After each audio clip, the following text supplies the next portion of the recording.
Hi, viewers, and welcome back to the Huddle. Today, I'm at the Indian Gaming Trade Show and Convention with CNIGA Chairman James Siva. How are you today, Chairman? I'm doing very good. Thank you for having me again, Kirk. Of course, yeah. And I understand you took part in a panel yesterday to go over how tribes can expand their efforts against prediction markets. What were some of the key topics you went over, and how do you feel the panel also reinforced tribal strategy going forward? Yeah, so I was on the closing panel of the opening four-panel session. And so the different panels went through the different strategies we're using. But my panel was focused on the coalitions we're being able to build, both within Indian country, but also more importantly, outside of Indian country. So we highlighted the relationship we've built up with the AGA, which is something that, 4 or 5 years ago would have been unthinkable.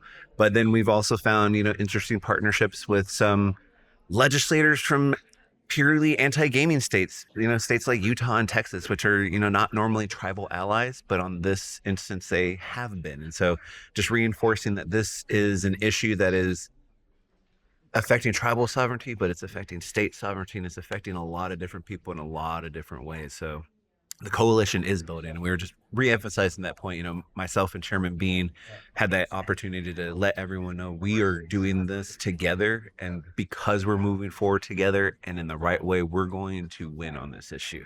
Fantastic. And I was hoping I could also get your thoughts on recent legislation that's been put out to regulate prediction markets, such as the Prediction Markets Are Gambling Act and the Stop Corrupt Bets Act as well. Yeah. So we're hopeful that those bills continue to move.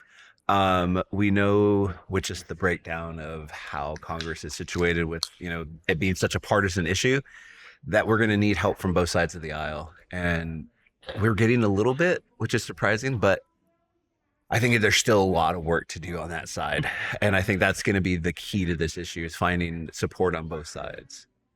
And as legislation continues to be introduced on the federal level, how can tribal leaders work with lawmakers to ensure that sovereignty remains at the forefront with these efforts? Yeah, and we discussed that exact piece because there's so many leaders who can approach this from different angles, different connections with different members of Congress, different, agriculture committees, what have you. So really this week is about providing that information to Indian country coming from IGA. Here's, a one page you could talk about prediction markets if you're meeting with a member of Congress, or if you're meeting with, someone from your state, a state rep. Like, this is something you could say very easy, very concise, because education is key on this issue. This is not our kind of normal zone of operations, but we are anything if not resilient, and we can learn really quickly. And so we're trying to spread that information to Indian country, and this conference, this trade show, is the perfect opportunity to do that. And I'm very grateful for Chairman Bean's leadership on this, stepping into this role in a really tragic moment, but he's done an amazing job. And we see that as this information starts to flow this week, that we're really going to get on top of this one.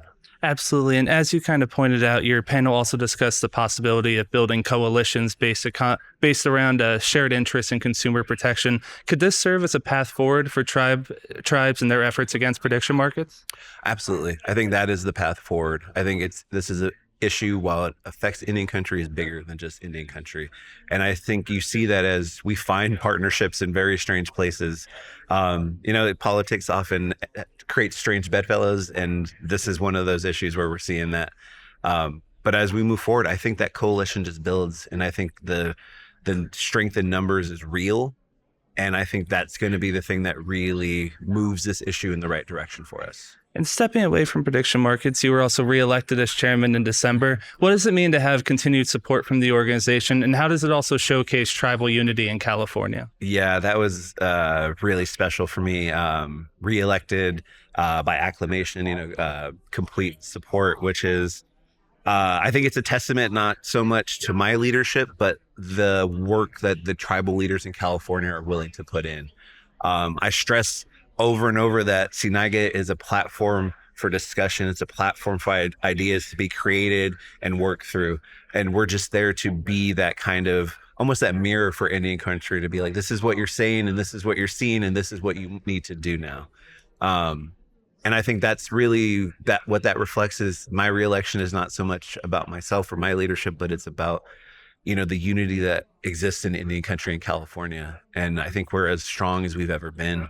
And I'm just proud to have a small part of that. Absolutely. And what key milestones or memories do you have that have helped shape your approach to leadership and better prepare you for the challenges ahead? Yeah, I've had a lot of interesting stories in leadership. And one I like to tell a lot, I tell quite often, it was actually my very first meeting as a tribal council member. I walked in and there had been this ongoing issue, and that day was going to be the final kind of breakdown vote on it. And it was, it's a harassment case around a 35-year employee, one of our original employees. And I'm brand new day one. And I end up being the deciding vote on whether this 35-year career employee is going to keep their job or not. And even though I came from, an Ivy League school, I graduated from Columbia, I had a lot of credentials, what have you. I did not have an HR background. I didn't have any real knowledge of harassment policy, of how these kind of things should be handled or at all. So I was going in there so blind and so green. I felt so unprepared. And I always remember that because I don't want any other leader to have that situation. So as far as, leadership, like I've put my action, not just my words. So I've been fortunate enough to create a nonprofit, the Tribal Leadership Council, focused on that exact goal, to provide educational opportunities for new leaders, to reinforce what leaders have already learned, because we always need to be updating our toolkits, as they say. We always got to be learning and progressing. And so I've really focused on that as something tangible I can give back to Indian country, not just get up and make speeches about the importance of leadership and the importance of the next generation, but actually help them get there. So that's been the thing that I've left behind. And I think that's the thing I'm probably most proud of.